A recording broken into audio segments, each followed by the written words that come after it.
اللهم صل على سيدنا محمد وعلى أهله وصحبه وسلم. النهاردة هعمل معاكم صوص سرور بطريقة سهلة جدا وبسيطة. لو عجبكم الفيديو كملوا معايا الطريقة.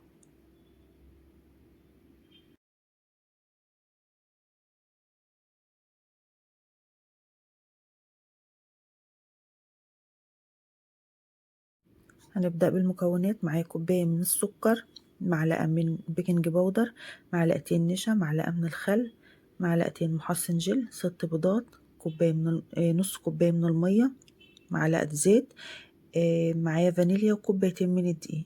هنزل كده بالبيض وعليه السكر ورشة ملح، وهنزل بباكيتين من الفانيليا.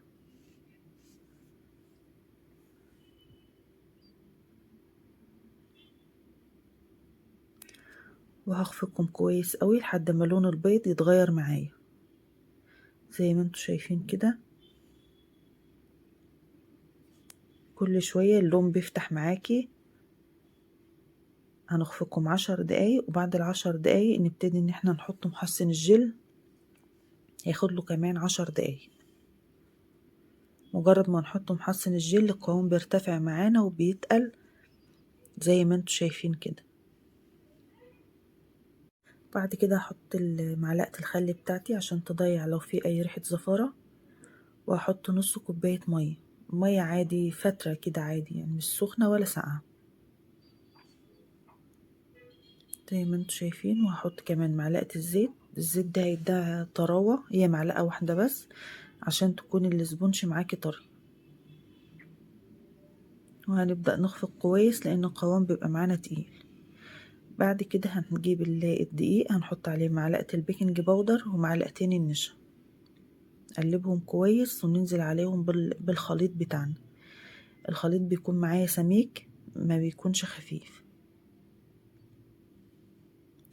هخفقه كده شوية بالمضرب اليدوي بتاعي، وبعد كده بالمضرب الكهرباء علشان يكون الخليط معايا ناعم ومفيهوش اي تكتلات من الدقيق.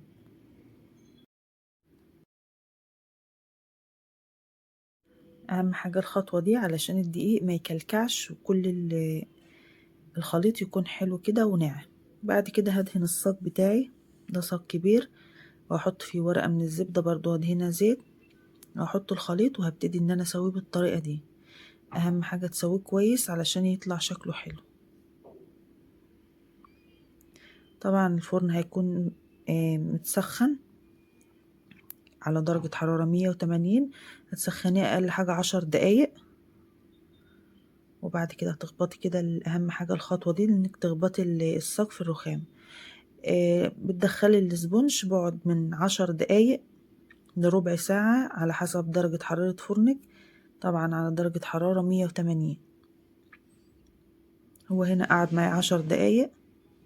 هسيبه يرتاح شوية لما يبرد خالص براحته، بس اهم حاجة غطيه.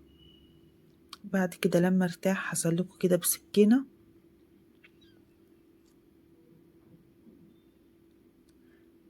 زي ما انتوا شايفين، وهحط كده ورقة زبدة فوق علشان اقلبه،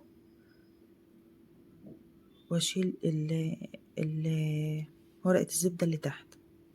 طبعا اللون هنا معايا جميل قوي، وده اللون المطلوب علشان ما يكونش غامق عن كده وخلي شكلها وحش، هي لازم يكون لونها فاتح.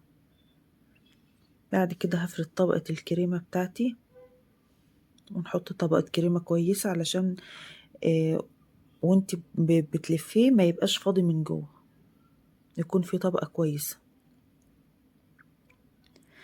انا هنا حطيت مانجا، انت ممكن تسيبها عادي او تحط اي فواكه، دي حاجة ترجع لك. حطيت قطعة مانجا كده، وبعد كده هلفه. اهم حاجة تضغط عليه كويس وتلفيه حلو علشان ما يفكش منك. تلفيه كده رول، وبعد كده تحطيه في ورقة زبدة نظيفة وتسيبيه في التلاجة ساعة او ساعتين على الاقل. اهم حاجة تلفيه كويس كده زي ما انا بعمل، علشان وانت بتجلسيه يبقى ماسك نفسه معاكي. ولازم طبعا وانت بتلفيه هتلاقي فيه شوق كده زي دي عادي، دي كل ده بتدرب الكريمة، وهي لازم اصلا تعمل منك كده. ده بعد ما ارتاحت هجلسها كده من فوق بالكريمة والحشو بقى اللي انت عايزاه، ممكن لو عايزة تضيفي لها كريمة شوكولاتة هتضيفي كاكاو خام، يعني الحشو اللي انت عايزاه او اللي انت بترتاحي فيه.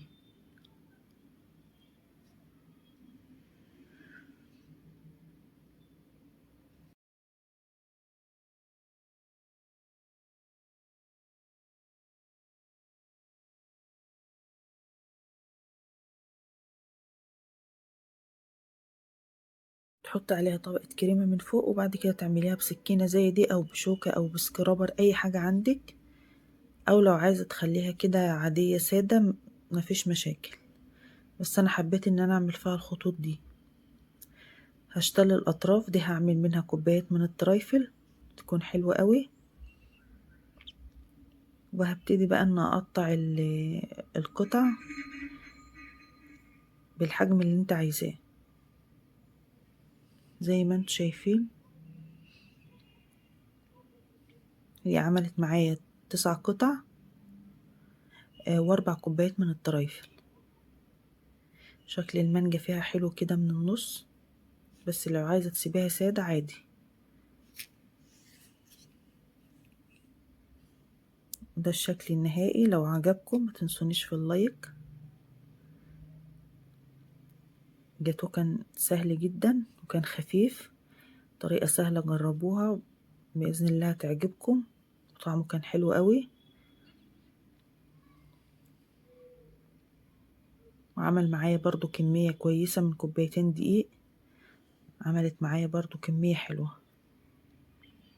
والأطراف عملنا بيها الترايفل، حطيت عليها صوص مانجا وعملتها بالكريمة وكان طعمها جميل قوي.